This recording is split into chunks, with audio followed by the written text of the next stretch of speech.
اللهم صل على سيدنا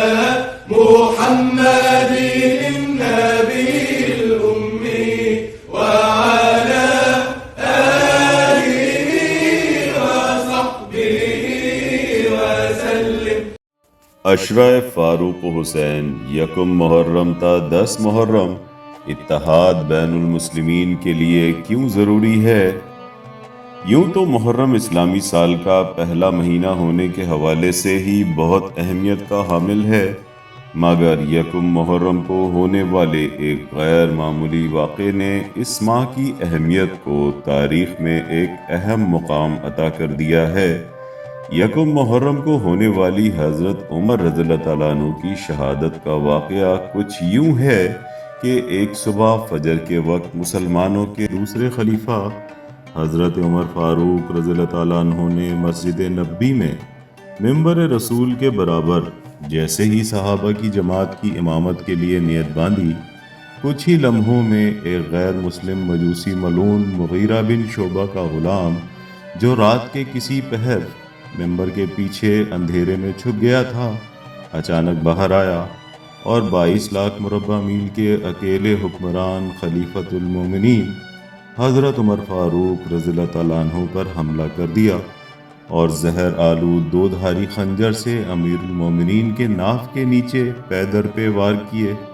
اور صحابہ کی جماعت کو چیرتے اور کئی صحابہ کو زخمی کرتے ہوئے بھاگا، مگر 2 سے 3 صفوں کے بعد ہی صحابہ نے اس پر چادر ڈال کر پکڑ لیا، مگر یہ ملعون ابو لولو فیروز اس وقت کی عالمی سپر پاورز کا ایجنٹ بن کر آیا تھا، لہٰذا اس نے جیسا کہ اس کی پلاننگ کا حصہ تھا، اگر پکڑ لیا گیا تو اسی خنجر سے اپنے آپ کو بھی وہیں ختم کر لے گا تاکہ اصل سازش کے بنانے والوں کا پتہ نہ چل سکے اور ثبوت وہیں پر ختم ہو جائے۔ ایسا ہی ہوا، کیونکہ تاریخ اسے صرف ایک ذاتی نوعیت کے اختلاف کا معاملہ کہہ کر خاموش ہو جاتی ہے، جو حضرت عمر رضی اللہ تعالیٰ عنہ اور ابو لولو فیروز کے درمیان ٹیکس دینے کے معاملے پر ہوا تھا۔ جیسے ہی حضرت عمر رضی اللہ تعالیٰ عنہ پر حملہ آور کو پکڑا گیا تو آپ رضی اللہ تعالیٰ عنہ نے فوراً پوچھا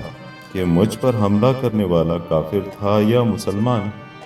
سب نے بیک وقت جواب دیا کہ غیر مسلم مجوسی غلام ابو لولو فیروز تھا۔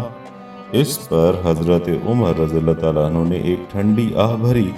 اور بمشکل سکھ کا سانس لیا اور کہا کہ خدا کا شکر ہے کہ مجھ پر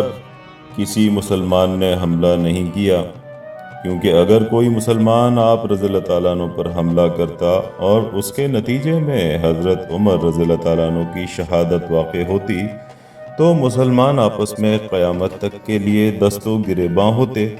مگر شکر خدا کا کہ حضرت عمر رضی اللہ تعالیٰ عنہ کو شہید کرنے والا ایک غیر مسلم مجوسی ملعون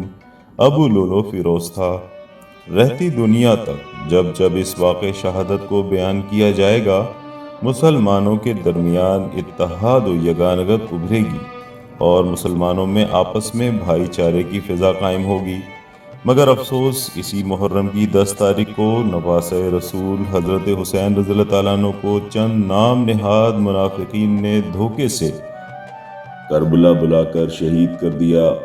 اور مسلمانوں کے اتحاد کو پارا پارا کرنے کی کوشش کی۔ مگر اشرا فاروق حسین یکم محرم سے 10 محرم تک منانا ہمیں ایک ایسا پلیٹ فارم مہیا کرتا ہے جس میں مسلمانوں کا ہر فرقہ شریک ہو سکتا ہے اور اتحاد بین المسلمین کا حصہ بن سکتا ہے۔ تو پھر آئیں اشرا فاروق حسین منائیں اور امت مسلمہ کے اتحاد کو تباہ ہونے سے بچائیں۔